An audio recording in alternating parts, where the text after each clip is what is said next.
My name is Lila Clevey, and this is the first election that I'm voting in. There's a lot of really good things about it. First off, there would be background checks on all of the in-home care workers.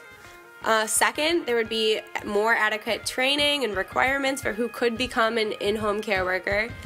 And lastly, there would be a register of all the in-home care workers, so it would be easy to find one that fits with you. Yeah, I believe Proposal 4 should definitely be passed because it gives elderly people the option of having experienced in-home care workers.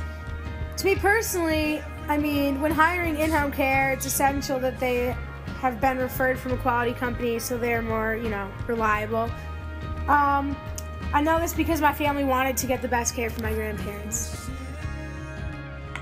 My name is Olivia Ojloni, and I'm a first-time voter.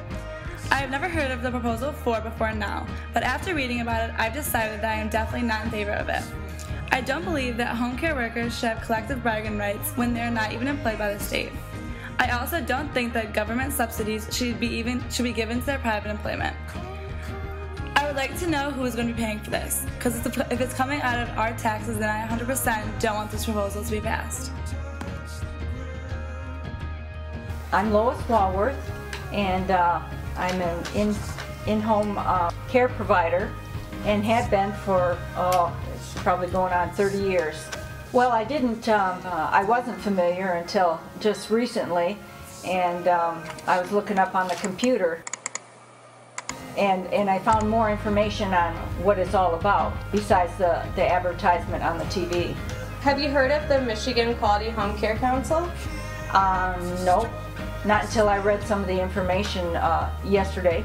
I'm a licensed practical nurse, so I've had all my training. It's credits. It's credits that you have to have. I think you have to have, I think it's 12 every 2 years. So you can't have your license renewed unless you prove that you have done this exercise.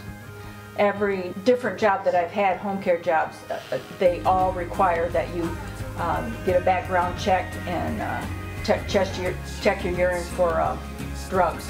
So yes, I am very familiar. But yeah, a registry probably is not bad. I don't know if I have to be on it. I don't know if I'd want to be on it. Well, there's a lot of elderly people that cannot afford to have someone come in privately and pay them.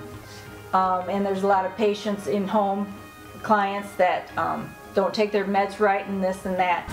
So it would be a great benefit, but I don't know how they're getting the money, whether you vote for it or against it. Right now, I'm leaning towards turning it down, not voting for it. On the other hand, if you have a caregiver that comes in and they don't know how to do blood pressures or they don't know how to do meds or do CPR, yes, I think it's very good that there's continuing education or that it's required. We don't need any more taxes or whatever added to what we're already paying, especially in this society or this economy the way it is now. I just don't know. It's a burden for everybody. The registry is a good idea, but I don't exactly know how the registry is going to work. Is the government and this council going to match a caregiver up with a client that needs help?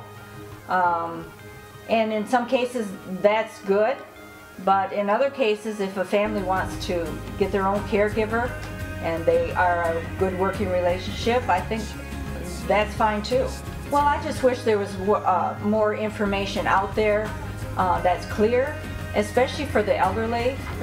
If you ask an elderly person, for example, the lady I take care of, do you know what Proposal 4 is all about? Or my mom, do you know what it's all about? People are confused because they see it on TV and all they see is that I don't want to leave my home, so I want a caregiver. Yeah, that's great, but how is it going to be paid for and what is it going to be doing to the private caregiver?